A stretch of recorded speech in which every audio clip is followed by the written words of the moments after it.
क्या नाम है इस गांव का?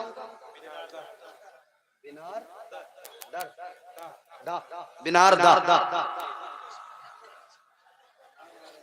ऐ मेरे भाइयों, जब ये मस्जिद जन्नत में जाएगी तो बिनारदो इस गांव की मस्जिद भी जन्नत में जाएगी। गांव में मस्जिद बनाने वाले याद रख ले, तूने अपने गांव की किसी जमीन पर ईंटें नहीं लगाई, अपने गांव की किसी जमीन पर तूने फर्श नहीं किया, बल्कि तूने ये जन्नत का महल बना लिया, जन्नती घर तामीर कर लिया, अल्लाह का घर बनाया। ये जन्नत में भी तुझे मिलेगी। तेरे गांव की मस्जिद है, तू जन्नत में भी इसे पाएगा, जन्नत में भी अपने गांव की मस्जिद को देखेगा। मगर एक बात गौर से सुन ले, आज मौका है, इस मस्जिद में नमाज पढ़ ले तो ये मस्जिद भी होगी और तू भी जन्नत में होगा। सुभान अल्लाह, जिंदाबाद, माशाअल्लाह माशाअल्लाह, वाह वाह वाह। मगर अफसोस मुझे इस बात का हुआ, जब मैं मस्जिद में गया, इतना बड़ा जलसा आपने सजाया, बड़ी खुशी की बात है। ये हर किसी में हिम्मत नहीं होती नबी का जलसा सजाने की। और मैं तो कहता हूं ये अहले सीमांचल जो है ना, इनका बहुत बड़ा कलेजा है।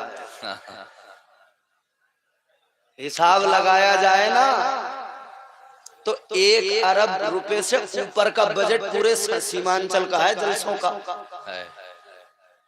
ज्यादा ही ये जो मालो दौलत पर इतराते हैं, इन्हें बता दो,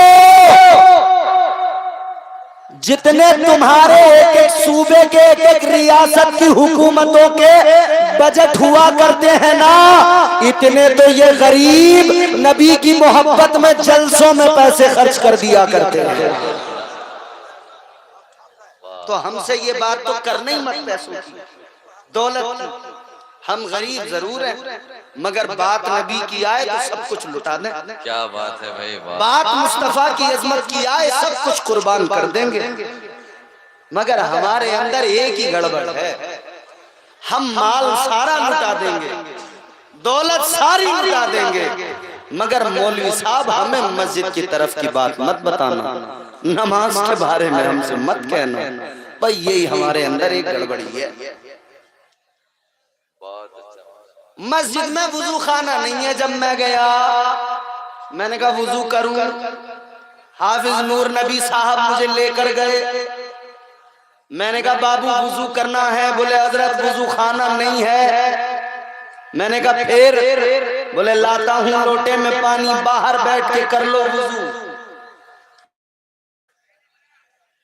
ईमानदारी से बताओ, क्या पूरे गांव वाले अगर चाहें तो मस्जिद में वुजू खाना नहीं बन सकता? बिल्कुल बनेगा माशाअल्लाह। अब हाँ, 1 घंटा, एक दिन 1 घंटा तो छोड़िए, अगर चाहो ना तो 2 मिनट लगेंगे, तुम वुजू खाना तैयार कर दोगे। 2 मिनट में इतने पैसे जमा कर लोगे कि ऐसे 10 वुजू खाने बना के तैयार कर दोगे। मगर नहीं है। इसका मतलब समझने की कोशिश करो, क्यों नहीं है? इसका मतलब ये है कि आपको जरूरत ही नहीं है।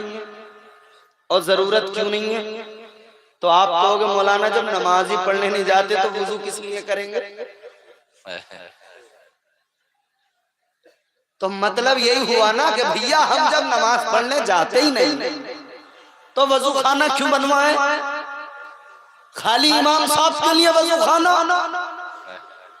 इमाम साहब तो घर से वजू करके आ जाएंगे, रह गए 1-2 बुड्ढे, वो भी अपने घर से वजू करके आ जाएंगे। अच्छा जी, इतने कमजोर हो गए हम, अपनी मस्जिदों का ख्याल नहीं करते, मस्जिदों के साथ इंसाफ नहीं करते। सबसे पहला इंसाफ ये कि तुम मस्जिदों को आबाद करो। सुभान अल्लाह, बेशक।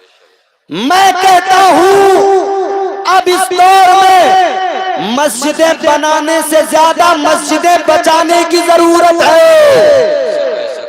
मस्जिदों पे नजरें जमाए बैठे हैं लोग, जैसे गिद्ध अपने शिकार को